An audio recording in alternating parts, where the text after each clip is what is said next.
सभी व्यूअर्स को डॉक्टर पवन ओबराय की तरफ से नमस्कार। मैं डॉक्टर पवन ओबराय देखिए अपने YouTube channel study with doctor Pawan Oberoi पे आपका स्वागत करता हूं।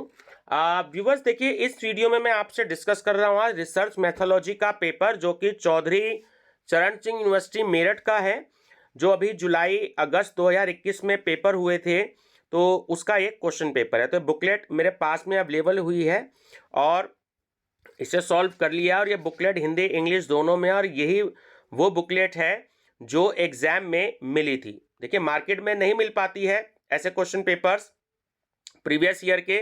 तो मेरा पूरा ये प्रयास रहता है कि आपको सारे सीसेस यूनिवर्सिटी से भी शुरुआत करिए, बल्कि और यूनिवर्सिटीज के भी क्वेश्चन पेपर मैं अरेंज कर रहा हूँ जो एमसीक्यूज फॉर्म में आते हैं, तो वो मैं आपसे डिस्कस कर लूँ।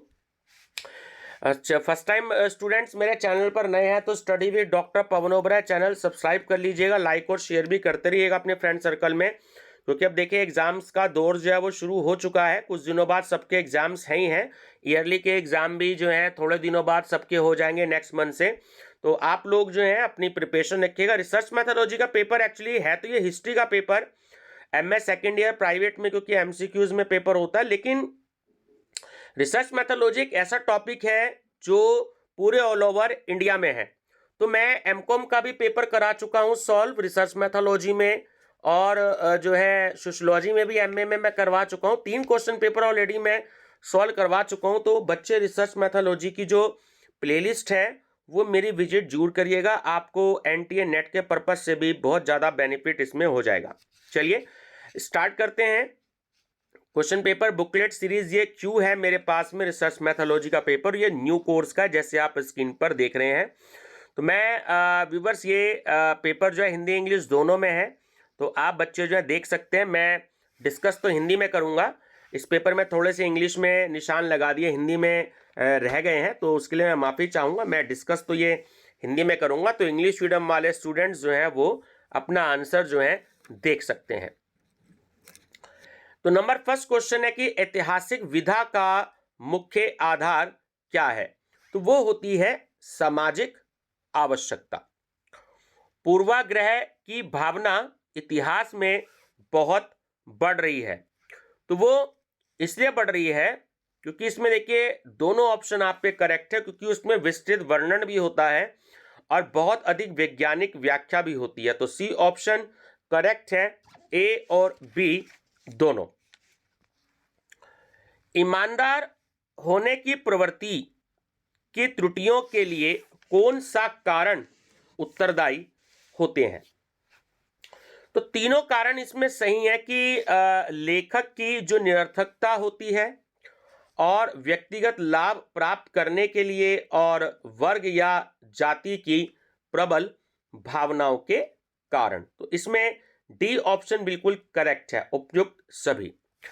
व्यूवर्स आंसर इसलिए लगा दिए हैं, एक्चुअली एग्जाम्स के दिनों में स्टूडेंट्स मुझसे पीडीएफ फाइल परचेज करते हैं। मैं 10 रुपये में ये पीडीएफ फाइल जो है इसकी व्हाट्सएप कर देता हूँ। डिस्क्रिप्शन बॉक्स में मोबाइल नंबर दे रखा है, आप गूगल पे पेटीएम कुछ भी कर सकते हैं।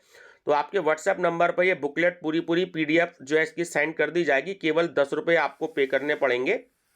तो एग्जाम्स के दिनों में स्टूडेंट्स को लास्ट पेज ना देखना पड़े। देखिए ये बुकलेट एक्चुअली 38 पेज की है, तो लास्ट का पेज 39वां पेज देखना पड़ेगा, तो बार बार परेशानी होगी लैपटॉप पे या मोबाइल पे। तो इसलिए शुरू में ही आंसर में टिक इसलिए लगा देता हूं एग्जाम पर्पज से, रिवीजन के लिए, कि आपको ये पता लग जाए कि किस टाइप के क्वेश्चंस एग्जाम में आते हैं।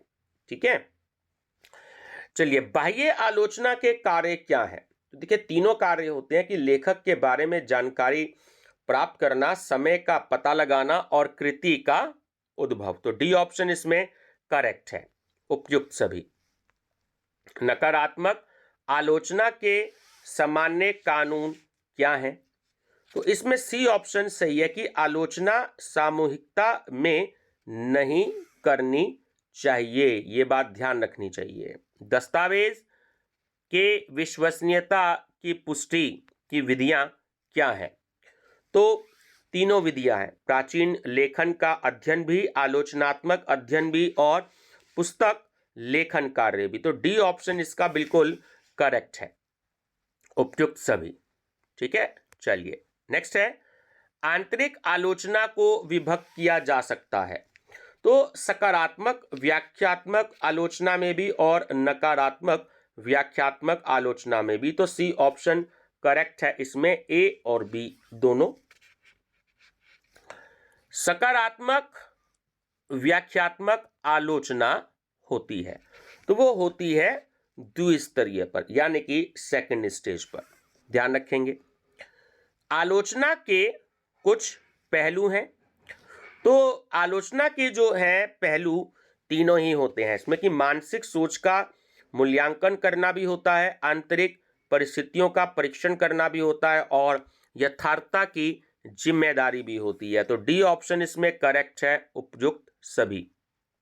एक आलोचक में क्या गुण होने चाहिए?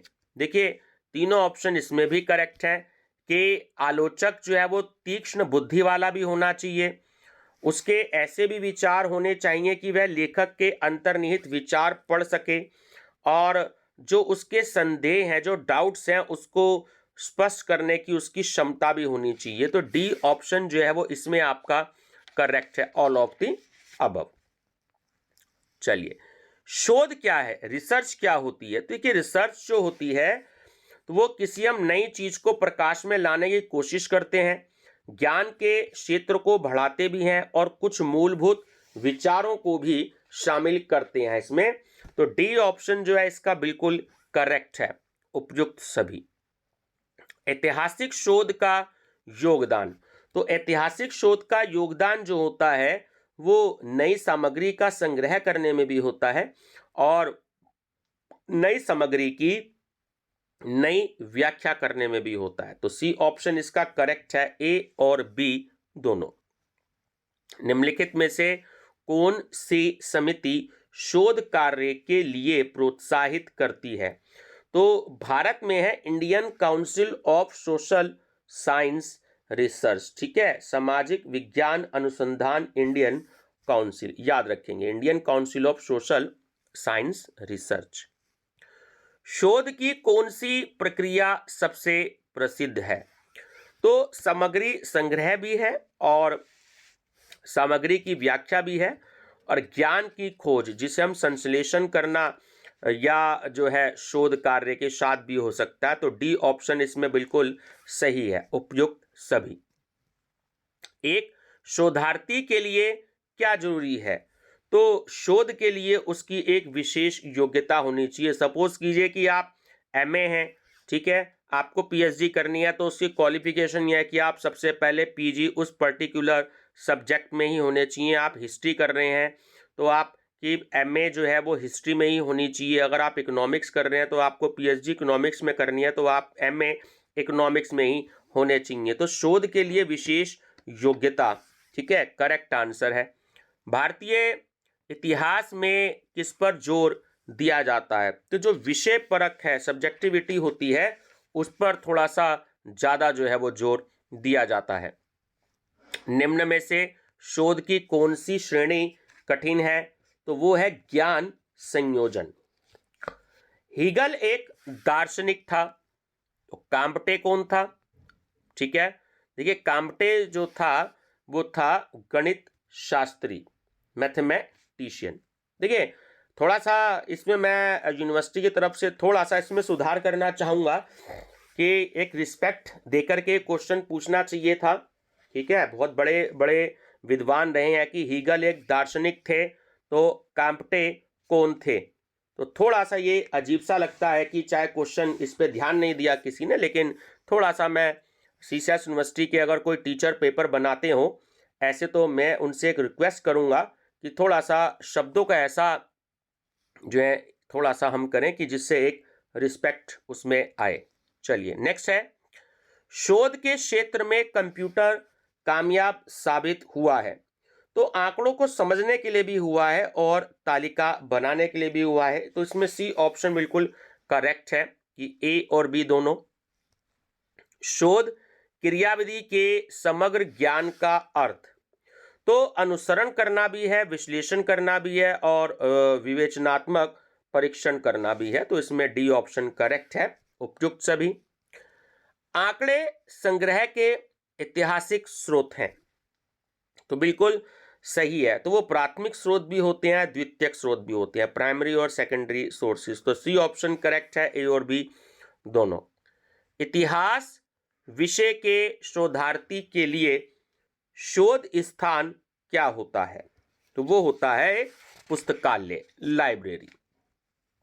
एक बुद्धिमान एवं परिश्रमी शोधार्थी किस स्रोत का परामर्श लेगा?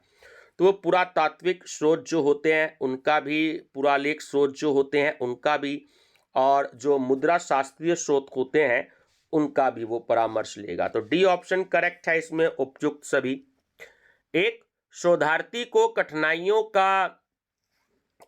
को भुगतना पड़ता है, क्यों? क्योंकि एक जैसे यानी कि मिलते जुलते नाम भी हो सकते हैं और विरोधाभासी स्थान भी हो सकता है। तो सी ऑप्शन इसमें करेक्ट है, ए और बी दोनों। शोधार्थी को ऐतिहासिक सामग्री आसानी से उपलब्ध नहीं होती, क्यों? क्योंकि उन्हें कीड़े भी खा सकते हैं, उस समय के साथ वो नष्ट भी हो सकती है और पृथ्वी के नीचे भी दब गई हो। तो इसमें तीनों ही आंसर जो बिल्कुल सही है ना, डी हमारा करेक्ट है इसमें, उपयुक्त सभी। ऐतिहासिक आंकड़ों को एकत्र करने के लिए सबसे बड़ी कठिनाई क्या है? तो वो सामग्री जो है वो बिखरी हुई होती है। यह त्रुटियों एवं भ्रांतियों को दूर करने का विद्वानों के हाथ में औजार है। यह टिप्पणी किसकी है? तो यह टिप्पणी है बी शेख अली की। अखबार क्या समझे जाते हैं रिसर्च के क्षेत्र में? तो अखबारों को हम जो है इसमें प्राइमरी सोर्स मान सकते हैं, ठीक है। तो ए ऑप्शन इसमें हमारा करेक्ट है। निम्नलिखित में से कौन सी रिपोर्ट ज्यादा विश्वसनीय होती है? तो जो कॉन्फिडेंशियल रिपोर्ट होती है, गुप्त रिपोर्ट होती है ना, गोपनीय रिपोर्ट होती है, तो वो ज्यादा विश्वसनीय समझी जाती है। शोध की महत्वपूर्ण विधि क्या है? तो दोनों ही है, प्रश्नावली विधि भी होती है और साक्षात्कार विधि भी होती है। सी ऑप्शन करेक्ट है, ए और बी दोनों। शोध विषय को त्रुटिपूर्ण चुनने से शोधार्थी को निम्न में से किस कारण से परेशानी या कठिनाई उठानी पड़ती है? तो वो निराशावादी भी हो सकता है, कार्य का उद्देश्य का असफल होना भी हो सकता है, और विषय के साथ अन्याय भी हो सकता है जो कि शोधार्थी के द्वारा किया जा सकता है। तो डी ऑप्शन इसमें आपका करेक्ट है, उपयुक्त सभी। विषय का अंतिम चुनाव करने से पहले डैश शोधार्थी को विषय के बारे में मूलभूत तत्व का ज्ञान होना चाहिए। तो जो उस विषय के सिद्धांत हैं उसका भी ज्ञान होना चाहिए, और जो संबद्ध भाषा है उसका भी ज्ञान होना चाहिए। तो सी ऑप्शन करेक्ट है, ए और बी दोनों। शोध की सफलता निर्भर करती है, तो शोध की सफलता जो है वो शोधार्थी द्वारा स्रोतों का पूरी तरह से इस्तेमाल पर निर्भर करती है। शोध सामग्री जो उपलब्ध है वह बेकार हो जाएगी अगर शोधार्थी, सीधी सी बात है, उपलब्ध सामग्री की भाषा का ज्ञान ना रखता हो। मान लीजिए कि किसी को इंग्लिश नहीं आती है बहुत अच्छे से और वो रिसर्च कर रहा है और उसको मैटर जो है इंग्लिश में मिल रहा है, लेकिन उसको हिंदी अच्छे से आती है, तो इंग्लिश में जो मैटर मिल रहा है तो उसके लिए उतने काम का वो नहीं रहेगा। वो हिंदी में रिसर्च करना चाहता है, हिंदी भाषा पे ज़्यादा उसकी अच्छी पकड़ है, तो वो इंग्लिश का जो मटेरियल है रिसर्च का, तो वो उसके लिए उतना यूजफुल नहीं रहेगा।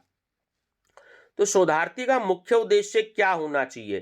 देखिए, मूल विचार प्रस्तुत कर सके ये भी होना चाहिए, और मौजूद ज्ञान में कुछ और शीर्षक में जोड़ा जा सके ये भी होना चाहिए। तो सी ऑप्शन इसमें आपका करेक्ट है, ए और बी दोनों।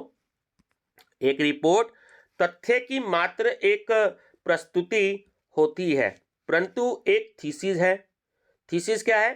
थीसिस जो है वो एक ऐतिहासिक साहित्य का पृष्ठ होती है। शोधार्थी के द्वारा निम्न में से कौन से विषय पर शोध करने से बचना चाहिए? तो जो तुलनात्मक इतिहास है उस पे बचना चाहिए। शोधार्थी को विषय चुनने के लिए क्या वस्तु सहायक होती है? तो देखिए दोनों ही होंगी, नई किताबों के विचारों की समीक्षा भी और ग्रंथ सूचीय जो लेख हैं उसकी भी। तो सी ऑप्शन इसमें आपका करेक्ट है, ए और बी दोनों। निम्न में से ग्रंथ सूची, जिसे हम इंग्लिश में बिब्लियोग्राफी कहते हैं, तो बनाने के लिए क्या उपयोगी होती है? देखिए, जो एनसाइक्लोपीडिया होते हैं, विश्वकोश, वो भी हेल्पफुल होते हैं। पुस्तकालय जिसमें असंख्य किताबें होती हैं, है ना, वो भी। और जो सूची होती है, कैटलॉग होते हैं, तो वो भी बड़े उपयोगी होते हैं। तो डी ऑप्शन इसमें करेक्ट है, उपयुक्त सभी। इतिहास में मूल स्रोत निम्नलिखित में से कौन कौन से होते हैं? तो मूल सामग्री और निजी पत्र भी होते हैं, और अप्रकाशित ग्रंथ और समकालीन रिकॉर्ड भी हो सकते हैं। तो सी ऑप्शन इसमें आपका करेक्ट है। शोधार्थी कार्य में द्वितीय स्रोत का क्या स्थान है? तो वो सहायक होता है। शोधार्थी शोध कार्य के लिए क्या नोट्स बनाने में आवश्यक होता है? तो लंबे समय तक सब कुछ याद रखना संभव नहीं है ना। महान लेखकों के उदाहरण लिखे जाने चाहिए। तो लेखक के अपने शब्दों में, जैसे हम बुक्स में अक्सर डेफिनेशंस देखते हैं। देखिए, जैसे अगला ही क्वेश्चन है, आपको इसका आंसर बताना है कि जब तक शोधकर्ता नहीं जानता क्या और कैसे लिखना है, किस तरह स्पष्ट करना है, तब तक वह समय की बर्बादी है। तो ये किसने लिखा है? तो ये लिखा है डॉक्टर बी शेख अली ने। ठीक है। कार्ड्स पर कौन सी सूचना लिखी जानी चाहिए? तो विषय संबंधित भी, दस्तावेज का विस्तृत ब्यौरा भी, और दस्तावेज की तिथि भी। तो ये सभी होना चाहिए। इसमें डी ऑप्शन करेक्ट है, उपयुक्त सभी। कार्ड प्रथा का सबसे महत्वपूर्ण इस्तेमाल क्या है? तो दोनों ही है कि आसानी से कार्ड्स को रखा भी जा सकता है और आसानी से नोट्स के साथ मिलाए भी जा सकते हैं। तो सी ऑप्शन इसमें आपका करेक्ट है। वंशावली की भारतीय इतिहास में बहुत महत्ता है। इतिहास को क्रमबद्ध रखने के लिए यह अद्वितीय तरीका है। तो यह किसने कहा था?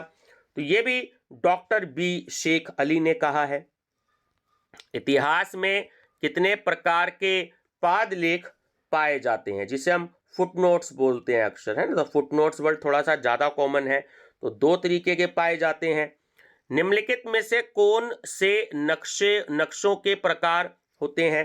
तो देखिए, दोनों ही होते हैं। भौतिक नक्शे भी होते हैं और राजनीतिक नक्शे भी होते हैं। तो सी ऑप्शन इसमें करेक्ट है। अनुबंध संकेत देता है। तो इसमें तीनों ऑप्शन करेक्ट हैं कि महत्वपूर्ण संदर्भ जो पाद लेखों में नहीं दिया जा सकता, यानी कि फुटनोट्स में, और अनुबंध का प्रयोग अध्याय की तरह किताब के अंतिम भाग में दिया जाता है, और अनुबंध किताब का महत्वपूर्ण हिस्सा होता है। तो डी ऑप्शन इसमें करेक्ट है, उपयुक्त सभी।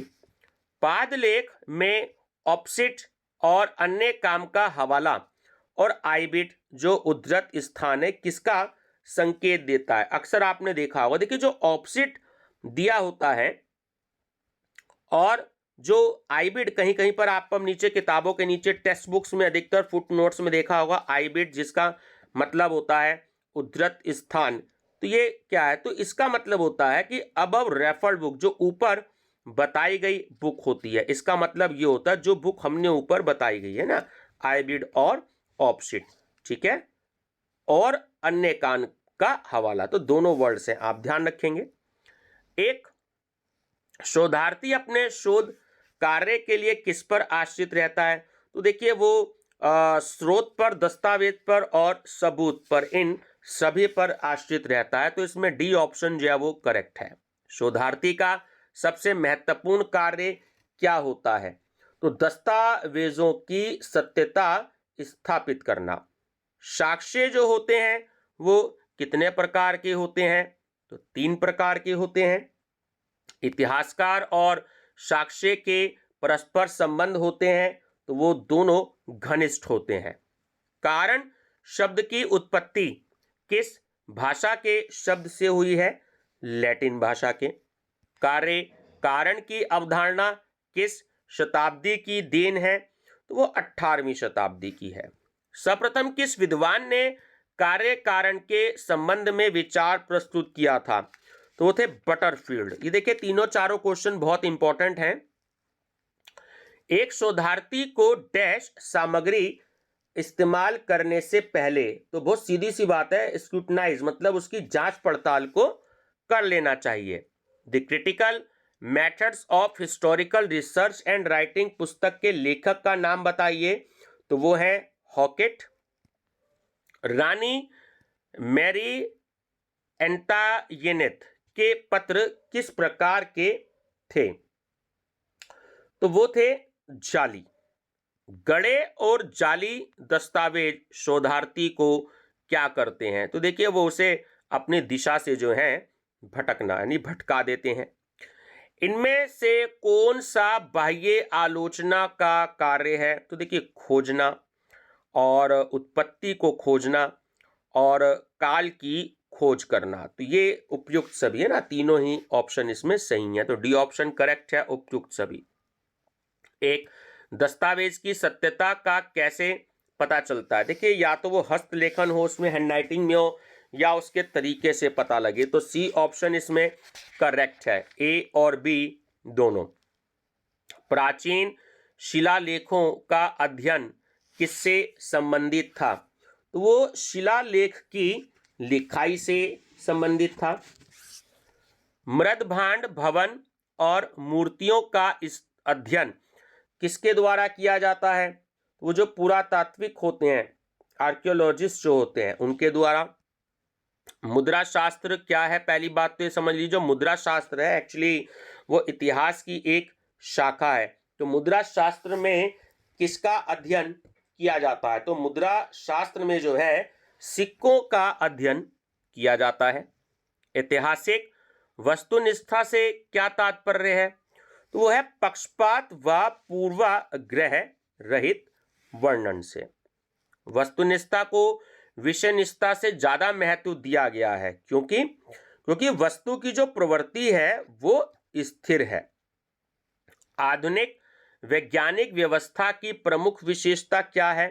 तो वो होती है वस्तुनिष्ठा। वस्तुनिष्ठा की प्रमुख समस्याएं क्या हैं? तो तीनों ही है कि निष्पक्षता की कमी भी है, आज की आवश्यकता और व्यक्तिगत भावनाओं का जो प्रभाव है। तो इसमें डी ऑप्शन करेक्ट है, उपयुक्त सभी। किसी भी साक्षात्कार के लिए पूर्वाग्राही होना स्वाभाविक है। तो ये किसने यह लिखा? तो ये लिखा था ऑक्सशॉट ने, ठीक है, ऑक्सशॉट। वस्तुनिष्ठा इतिहास की भाषा है, यह किसने कहा? तो ये भी बटरफील्ड ने कहा। वस्तुनिष्ठा का महत्वपूर्ण स्रोत क्या है? तो वो है पुनर्विचार। क्या इतिहास भी विज्ञान की तरह वस्तुनिष्ठ हो सकता है? तो इसका आंसर है नहीं।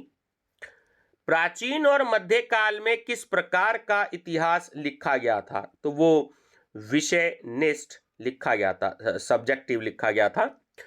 एक विश्वसनीय इतिहासकार से क्या उम्मीद होनी चाहिए?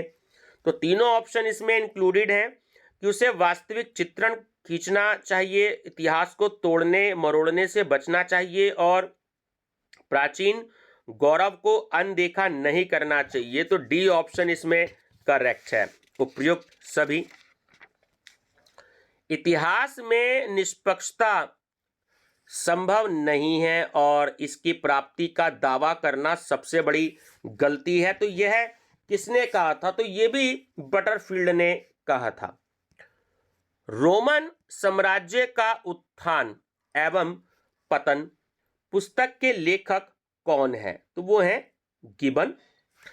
आधुनिक युग में इतिहास लेखन के लिए क्या जरूरी है? तो देखिए राष्ट्रवादिता और देश प्रेम ये दोनों ही जरूरी है। तो सी इसमें सही है। किन इतिहासकारों के द्वारा 1857 के क्रांति को सैनिकों का विद्रोह कहा गया था? तो जो अंग्रेज इतिहासकार थे। बदायूनी के द्वारा अकबर का वृत्तांत है, तो वो पूर्वाग्रह पूर्ण है। इतिहास लेखन में पूर्वाग्रह किताब किसके द्वारा लिखी गई तो वो बाउर के द्वारा लिखी गई थी। केवल तथ्यों का संग्रह इतिहास बनाता है, ठीक है, तो वो है विश्वकोश यानी कि एनसाइक्लोपीडिया। क्या इतिहास लेखन आमोद प्रमोद का साधन है? तो जाहिर सी बात है नहीं आंसर होगा इसका। इतिहासकार का प्रमुख कार्य है तो वो है पूर्वाग्रह रहित इतिहास को प्रस्तुत करना। ऐतिहासिक साक्ष्य क्या है? तो वो है एक प्रमाण। शोध के उपकरणों में से एक है, तो देखिए कंप्यूटर, सीधी सी बात है, हम कंप्यूटर से ही जो है रिसर्च कर सकते हैं। एक शोधार्थी को शोध उपकरणों की पूर्ण जानकारी होनी चाहिए। इसके अभाव में वो अपने समय को नहीं बचा पाएगा, उसका समय थोड़ा सा ज्यादा लग जाएगा। एक विद्वान को आंकड़े प्रस्तुत करने में क्या परेशानी आती है? तो एक विद्वान को आंकड़े एकत्रित करने में क्या परेशानी आती है? देखिए नामों की पहचान में भी कठिनाई हो सकती है, गुण लिपि के स्पष्टीकरण में भी कठिनाई हो सकती है, और सामग्री की अनुपलब्धता भी हो सकती है। तो डी ऑप्शन करेक्ट है इसमें उपयुक्त सभी। सार्वजनिक प्रतिवेदन को विभक्त किया जा सकता है, तो 3 भागों में सार्वजनिक प्रतिवेदन संबंधित होता है। तो देखिए ये सरकार से भी हो सकता है और व्यावसायिक घरानों से भी हो सकता है, तो इसमें सी ऑप्शन करेक्ट है, ए और बी दोनों। सरकारी दस्तावेज के अंतर्गत आते हैं तो जनगणना प्रतिवेदन ये भी सरकारी होता है, राष्ट्रीय और प्रादेशिक वार्षिकी ये भी सरकारी होता है, जो वित्तीय आंकड़े होते हैं ये भी सरकारी होता है। तो डी ऑप्शन इसमें करेक्ट है, उपयुक्त सभी। राष्ट्रीय शोध का महत्व, तो देखिए राष्ट्र के लिए भी लाभप्रद होता है, संपूर्ण विश्व के लिए भी उपयोगी होता है और व्यक्तिगत उपयोग के लिए भी होता है। तो डी ऑप्शन इसमें करेक्ट है, उपयुक्त सभी। ऐतिहासिक घटनाएं क्या हैं? देखिए ऐतिहासिक घटनाएं समीक्षा, कल्पना और संदेह, है ना, तो डी ऑप्शन इसमें करेक्ट है, उपयुक्त सभी। साक्षात्कार का सबसे बड़ा फायदा क्या है? तो देखिए लचीलापन भी होता है उसमें और प्रतिक्रिया की दर भी हो सकती है, तो सी ऑप्शन करेक्ट है, ए और बी दोनों। साक्षात्कार अक्सर लंबे होते हैं एवं साक्षात्कारकर्ता को मीलों दूर जाना पड़ता है, जिसकी वजह से लगता है, देखिए कीमत भी लगती है, समय भी लगता है और असुविधा भी होती है। तो डी ऑप्शन करेक्ट है इसमें, है ना, उपयुक्त सभी। साक्षात्कार कितने प्रकार या गलतियां कर सकता है जो हेनन के द्वारा सूची में है? 4 प्रकार की, ठीक है। निश्चय इतिहास में डैश प्रकार की अवधि है, तो वो है जुड़ाव। और शोध सामग्री को लेने के लिए शोधार्थी को किस किस से मिलना पड़ता है? देखिए संबंधित व्यक्ति से भी मिलना पड़ता है, संस्थाओं से भी मिलना पड़ता है और संगठन से भी मिलना पड़ता है, तो इसमें डी ऑप्शन करेक्ट है, उपयुक्त सभी, ठीक है व्यूअर्स। तो देखिए 28 मिनट की वीडियो लगभग बन चुकी है और मैंने थोड़ा सा कोशिश ये करी है कि जल्दी जल्दी मैं बता दूं, क्योंकि 100 क्वेश्चंस की बुकलेट होती है।